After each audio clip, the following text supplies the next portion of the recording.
Today on the Ask BP podcast, we're talking about what is the best way to repaint a unit. Can you just touch up, color match, or do you have to repaint the entire thing? Stay tuned. You're listening to another Bigger Pockets Ask BP podcast, where you'll hear short, direct answers to your biggest real estate questions.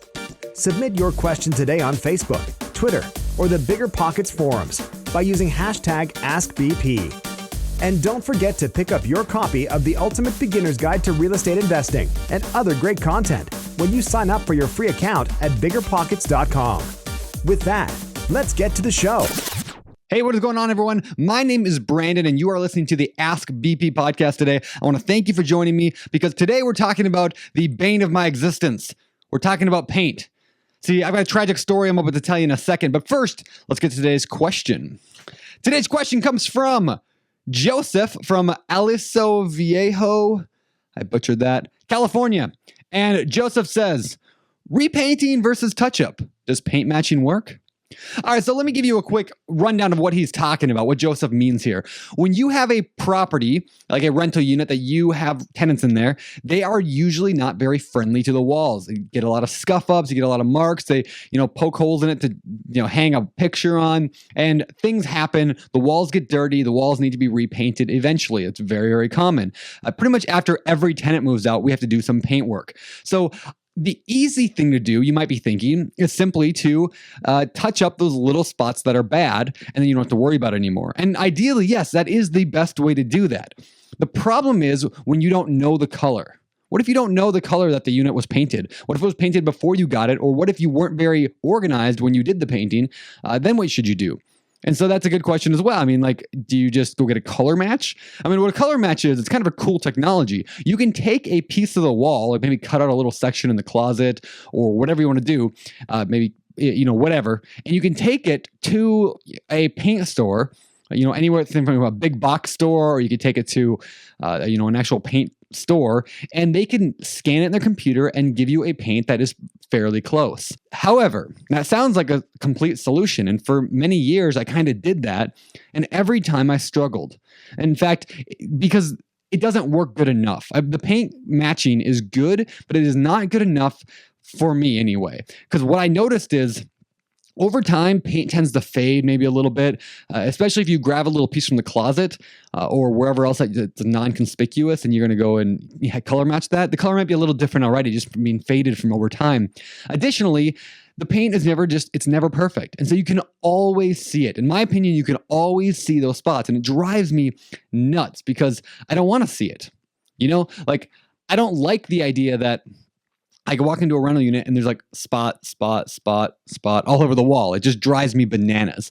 And so one thing you could do, if that's the case, if you don't have the paint color that you need to touch up those spots, if you don't have that, there's a couple options you have. One, you could repaint the entire unit just with a brand new color. That is a lot of work, right? I mean, that would require you to have to retape everything and re-edge, and the ceiling and everything would take quite a while to do that. What I do instead is if I have to do it, if I had to do a color match, I'll test it just in case it's a perfect match. It never is. But just in case it is a perfect match, I will color test it and try it, leave it maybe for a few hours, maybe a day, come back later. And if I can't see it, then, hallelujah, it worked.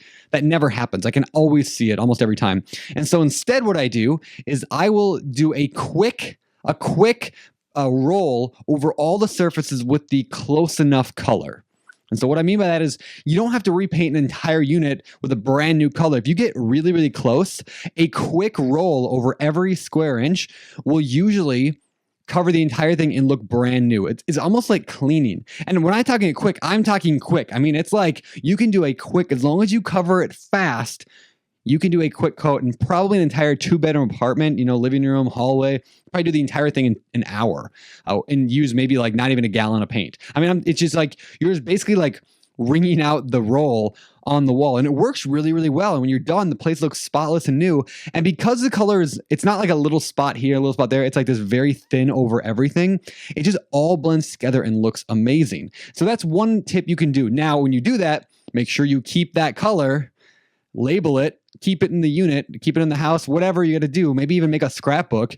Or what I've heard, the best tip I've heard, it came from Darren Sager when he was on our podcast, the Bigger Pockets podcast a while back. He suggested the idea of writing the paint code, like the actual code, or if you get a sticker, put it in the lease itself before a tenant moves in. When you're signing the lease with them, put the paint color, not just the color, but the actual number if you can find it, the brand, the sheen, put all the information in the lease. That way next time comes around, if you need more paint, you can find it. Again, like the best way to do it, going back to the very beginning, is just to always use the same paint. Even that's not perfect because of the fading issue, but that's better than nothing.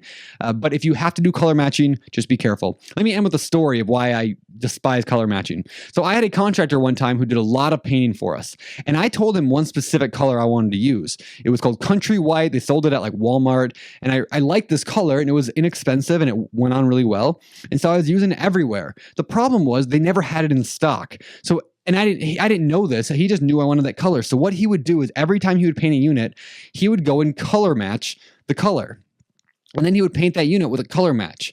And then he would do another unit, and he would color match that one, and then color match that one. He did probably 20, maybe 15 to 20 different properties, like apartment units of ours over a course of about 2 years, because we were redoing the entire thing.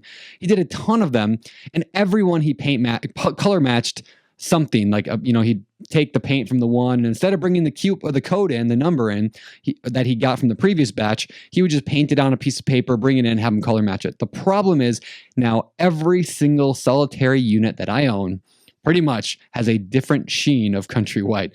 Not sheen, but a different color, a different shade. Like they're all really close. You would never know if you just walk into one, you'd say, oh, these all look the same. But I can't, and then we didn't keep the cans. Like he didn't keep any of the cans because it's all the same, right? No, they're not. And so I can't touch up anything anymore, which is why I do I don't do, but why I have my contractors do the super quick roll over any new unit and just have to repaint the whole thing with a very, very similar color. So that is my sad story about dealing with paint. And those are the lessons you learn when you invest in real estate. Nothing is easy. This all comes over, you figure this stuff out, you learn it as you go, and hopefully you're learning lessons from people who've made mistakes like me. So with that, let's move on to our success quote of the day. And our quote comes from Sir Richard Branson, who said, "You don't learn to walk by following rules. You learn by doing and falling over." I think that quote perfectly applies to the conversation we have today. You don't always learn from following the rules. You learn by just getting out there, doing it, and taking action. So remember, in pursuit of your dreams, don't just learn, but take action. For the Ask BP podcast, I'm Brandon, signing off. Success quote comes from Sir Richard, messed up his name, don't want to tell him that. You've just heard another episode of the Bigger Pockets Ask BP podcast. Submit your question today on Facebook, Twitter, or the Bigger Pockets forum by using hashtag AskBP. And for more incredible real estate investing tools and education, including a free download of our book, The Ultimate Beginner's Guide to Real Estate Investing, head over to biggerpockets.com and sign up for your free account today. We'll see you on the next show.